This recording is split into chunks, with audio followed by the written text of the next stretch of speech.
It's a scene that's become all too familiar. Violent protests in Greece against further austerity cuts. Like in the past, the measures are needed to release the latest round of bailout funds. 8 years into the Greek debt tragedy, many here now think austerity only further diminishes the country's sovereignty by prolonging dependence on its creditors.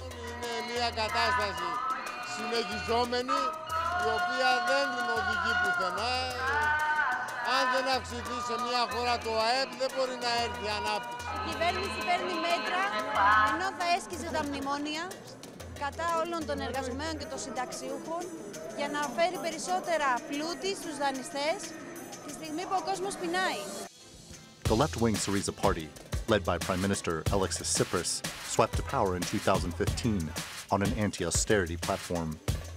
But forced to make concession after concession or risk default, and a possible Grexit, the party has fallen out of favor with its base. Now, that scenario has resurfaced in the form of a more than $8 billion debt payment deadline in July. Παρά τις δυσκολίες και τις καθυστερήσεις που προκλήθηκαν από παράλογες απαιτήσεις εκ μέρους των δανειστών καθ' όλη τη διάρκεια των διαπραγματεύσεων, η τεχνική συμφωνία είναι εν τέλει ισορροπημένη και βιώσιμη. The latest deal would ensure that Greece can meet its debt payment. But to do so, the government will have to make cuts from 2018 to 2021, worth $5.4 billion. They'll affect Greece's social safety net, including pensions. But the goal is to produce savings equal to 2% of Greece's GDP and meet a target of 3.5% of GDP primary surplus. If Greece can do that, a set of measures meant to offset the impact of additional austerity, including lowering taxes, is meant to then take effect. But many Greeks feel they've already reached a breaking point. Nearly 1 in 4 are unemployed, while jobless rates for the youth are closer to 1 in 2. And while Athens was slowed for a moment as protesters' anger spread across the city, in the corridors of power, lawmakers moved ahead with plans. Plans which many see as part of a never-ending cycle of sacrifice that has eroded Greece's working class. Randolph Nogel, The Newsmakers. Well, to discuss what this all means for Greece, I'm joined by Panagiotis Petrakis. He's a professor of economics at the University of Athens. In Brussels, Petros Fasoulas. He's the Secretary General of European Movement International. And we have sociology professor Kostas Panagiotakis from City University of New York. He's the author of Remaking Scarcity from Capitalist Inefficiency to Economic Democracy. Gentlemen, thank you all for joining us. Panagiotis Petrakis, let me begin with you. We have protests, we have strikes, a lot of angry Greeks. How angry are Greeks compared to the anger of recent years? Well, I think the Agnes, it's a common phenomenon under an austerity program.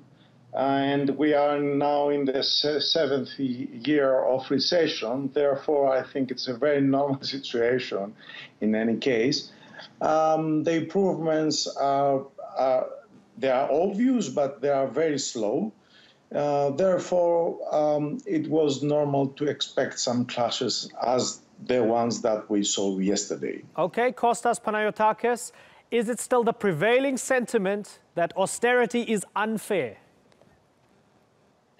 Yeah, I think people feel that this austerity program has been very unjust, and people are suffering a lot. Inequality and poverty have increased, so has unemployment. The social effects of these policies are really devastating, and the economic effects are also very dubious because, it's supposed to be a debt crisis, and this austerity program has actually increased the ratio between the Greek debt and GDP. So things are very bad, and people hear politicians talking about growth, and they've heard that for a long time, and they haven't seen it really happen. Okay, so Petros, we have Kostas saying, yes, there's social anger, there's social pain, but then the economics don't even work, and there's no real economic impact. Do you agree with him? Unfortunately, these things take quite a long time, and those that are less deserving are the ones that suffer the most. We are in a situation where what's going on is in many ways inevitable. It's a result of a long period of economic mismanagement, and there is really very little else that can be done apart from the fact that all the pain has been stacked up at the beginning of the process, and a lot of the gain will only be left later down the line. And perhaps that's the one area where both the Greek governments, the successive Greek governments who have been operating under these bailout regimes, and the Greece's European partners could have perhaps instilled a bit more of impetus, of growth impetus in the process, including the possibility of substantial debt relief, which I believe will be on the cards again later this year once all the national electoral circles are complete. Yeah, it's interesting. The IMF and Eurozone not necessarily on the same page. Some Eurozone member states saying no debt relief is required, give us back our money. There's a general election coming up in Germany. All that sort of internal stuff going on within the European Union. Kostas, let me pose the point that Petros made. Take your medicine now. It's going to be painful now, but it will be much better later on. What do you think? Well, he was saying that, it's inevitable these things take time. John Maynard Keynes, the great economist from the 20th century, said, in the long term, we are all dead. And this may sound like a witticism when Keynes said it, but in reality, austerity has killed people in Greece, in terms of the healthcare system, in terms of, stress, suicide. So, I think saying that things will take a long time, it's more like a justification for continuing the same kind of policies than something that can contribute to a real solution. Many of the things that we were told would help to fix the situation, like, reducing labor protections, making the labor market more flexible. We were said this would reduce, we were told this would reduce unemployment. Well, unemployment has gone up since many of these measures were taken. Okay. So I think... Let's ask Panagiotis. Panagiotis, this is the 13th cut in pensions since 2010. Do the pensioners really deserve this? Sorry, can you repeat, please? This is the 13th cut in pensions since 2010. Do Greek pensioners deserve this? Well, look, the problem with the pensioners is a very complex one, and it does not necessarily, it is connected with the memorandum problem, and it is connected with the bankruptcy of the past, of 2010, but now it is reshaping because the aging and because the flee of the youth to the Europe. Therefore, we are continuous having this problem in front of us, and with some way, we should find a way to finance the pensions. It's not an easy problem to solve it, because there are more than one reasons that it continues operate on that. Mm-hmm. Therefore, there are unless development will come back, I don't think that the pensions situation will be improved. Okay, and now let me just shift this slightly away from the economics to the politics of it all. Kostas, do you feel let down by Prime Minister Alexis Tsipras and Syriza?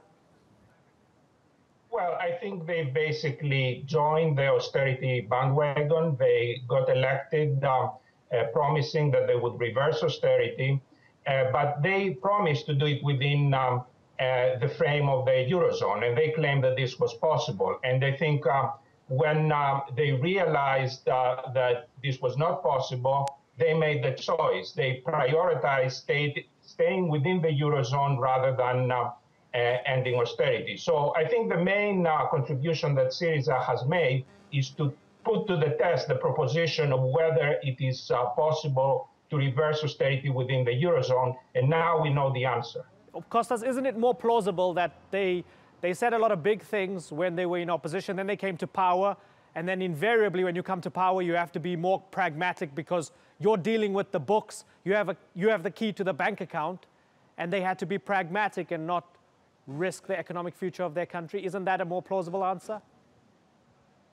Well, I think they're risking the economic future of their country right now, and it's not even the future; it's the present. And these effects, these measures, are not really helping the economy, and they're just continuing the same kind of failed recipes. And these are the recipes that the IMF and the European technocrats said they would produce positive results. They haven't produced those results.